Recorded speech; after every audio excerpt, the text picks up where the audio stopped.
कराची में निगलेरिया की वबा भी बेकाबू हो चुकी है, जिससे अभी तक जो अपडेट्स हैं उनके मुताबिक 5 लोग अपनी जान से जा चुके हैं। आज जाबाक होने वाला शख्स दोस्तों के साथ फार्म हाउस पर गया था।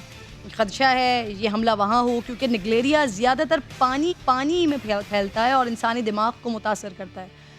अब ये बज़ाहिर साफ दिखने वाले पानी में मौजूद होता है। अगर उस पानी में नहाया जाए तो ये नाक के ज़रिए जिस्म में दाखिल होता है और दिमाग में सोजिश पैदा करता है। डॉक्टर्स की राय है कि फिर 4-5 दिन में दिमाग आहिस्ता आहिस्ता ख़त्म हो जाता है। ये इतना संगीन है नाज़रीन कि चंद रोज़ में ही इंसान को मौत के मुंह में पहुंचा देता है। बचना कैसे इससे? कराची में ही क्यों इसका ज़ोर है? मेरे साथ डॉक्टर हिरा मौजूद हैं, उनसे जानती हूँ मैं। डॉक्टर हिरा, बहुत बहुत शुक्रिया आपका।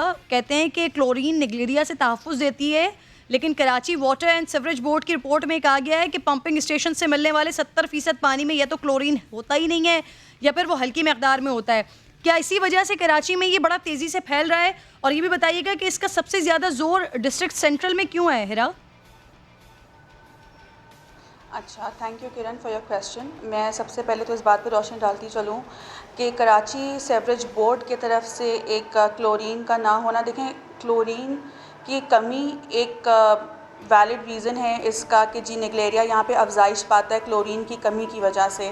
मगर क्लोरीन की कमी ही सिर्फ इसका एक वाहिद रीज़न नहीं है, ठीक है। ये जो मौसम हम मानसून का आता है या डैम्प सीज़न आता है जिसके अंदर बहुत ज़्यादा नमी पाई जाती है, तो क्लोरीन की कमी सिर्फ रीज़न नहीं है, नमी का मौसम भी एक बहुत बड़ा फैक्टर है। हीट जिस मौसम में ज़्यादा प्रोड्यूस होने लगती है वहाँ पर भी ये ब्रेन ईटिंग अमीबा जिसको आप निगलेरिया कहते हैं ये अफजाइश पाने लगता है।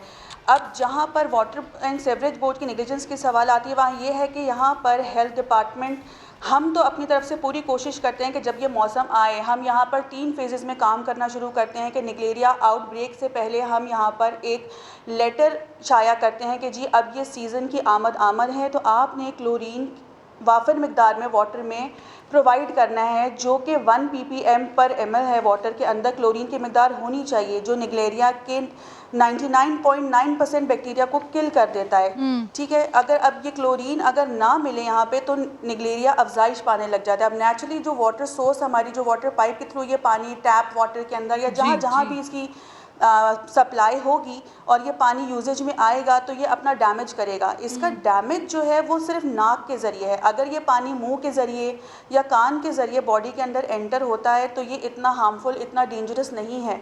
जाके ये सिर्फ नाक से जो दिमाग की तरफ असरअंदाज होता है वहीं ये ज़ोर पकड़ता है। ओके, यानी कि आप कह रही हैं कि ये जब ऑब्वियसली क्लोरीन की मकदार ही नहीं है तो फिर तो ये जब जो घरों में पानी होता है ये जरासीम तो उसमें भी मौजूद हो सकता है, टैंक के पानी में या लाइनों के ज़रिए नलकों से आने वाले पानी में भी हो सकता है। अब आप कह रही हैं कि ये तो नाक के ज़रिए अगर नाक से पानी गया तो ये असर करेगा, यानी वज़ू वगैरह के दौरान भी खुदा न खास्ता ये पानी इस्तेमाल हो गया तो ये प्रॉब्लमेटिक हो सकता है। बिल्कुल हो सकता है। इस सीज़न में अभी जो आप देखें परसों जो हमारे डिस्ट्रिक्ट सेंटर में एक बच्चे की डेथ हुई है, 8 साला बच्चे की।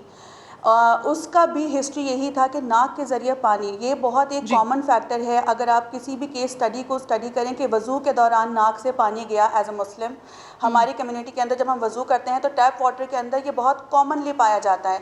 उसके लिए हम ये करते हैं कि जब भी इसका मतलब आउटब्रेक का हमें लेटर मिलता है हेल्थ डिपार्टमेंट की तरफ से, डायरेक्टर हेल्थ की तरफ से, तो हम हर जगह से हर एरिया से वाटर सैंपल कलेक्ट करते हैं कि ताकि हमें हॉटस्पॉट पता चल सके कि किस एरिया में पानी की किस सप्लाई के अंदर हमारे पास निगलेरिया का बैक्टीरिया ज़्यादा पाया जा रहा है। तो फिर हम वहाँ पर अवेयरनेस कैंपेन्स करते हैं।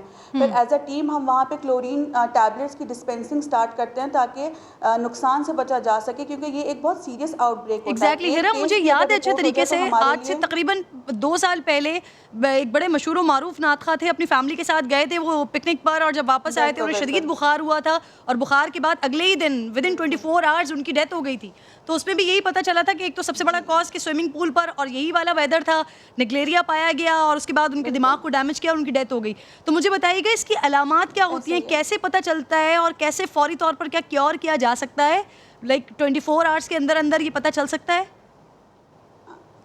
बहुत माजरत के साथ कि जब तक इसकी मैनिफेस्टेशन हमारे सामने आती है बहुत देर हो चुकी होती है, क्योंकि ये बहुत जल्दी नाक के ज़रिए, नाक एक ऐसा मीडियम है जो ब्रेन के लिए डायरेक्ट ओपनिंग का काम करता है, ठीक है। नाक के ज़रिए ब्रेन का सबसे शॉर्टेस्ट रास्ता है जो कोई भी बैक्टीरिया या ऑर्गेनिज्म ट्रैवल कर सकता है। तो जब ये नाक के ज़रिए ब्रेन के अंदर करता है इन्फेक्शन या सोजिश दिमाग की पैदा करना शुरू करता है, सबसे पहले पेशेंट आपको कंप्लेन करते हैं कि जी मेरे सर में दर्द है, मेरे सर में दर्द है, और ये किसी सूरत किसी दवाई से किसी पेन किलर से क्योर नहीं होता। इसके बाद फिर आपको कन्फ्यूजन या आपको अपनी ओरिएंटेशन लॉस होना शुरू हो जाती है कि पेशेंट को पता नहीं चलता कि इर्द गिर्द हो क्या रहा है, वो इतना कंफ्यूज अपने आप को महसूस ऑब्वियसली करता है। सिर्फ दो ही तीन मेहरिया दिन के बहिरा अंदर। मुझे सिर्फ शॉर्टली ये बता दीजिए कि आवाम कैसे हिफाजत करें अपने, क्या घरों में वो क्लोरीन की गोलियां वगैरह जो मिलती हैं वो टैंक्स में डाल दें आप तो फ़ायदा हो बिल्कुल सकता है? जी बिल्कुल, डेली एक ओवरनाइट आपको क्लोरीन की टैबलेट डाल देनी चाहिए। अपने टैंक्स की सफाई कीजिए, टैंक्स की सफाई, अपने वाटर टेस्टिंग कराइए नियरेस्ट जो भी लेबॉर्ट्री अवेलेबल है। नाक के ज़रिए मैं कहूँगी कि इस वक्त इस सीज़न में वज़ू के दौरान अगर हम तयम्मुम को सही, प्रमोट करें तो ज़्यादा बेहतर होगा, ताकि हम इसको बिल्कुल अवॉइड ठीक कर है। सकें। लोग जितना कर सकते हैं वो खुद से एहतियात कर लें। बहुत बहुत शुक्रिया डॉक्टर हिरा ज़हीर, बिल मौजूद थी।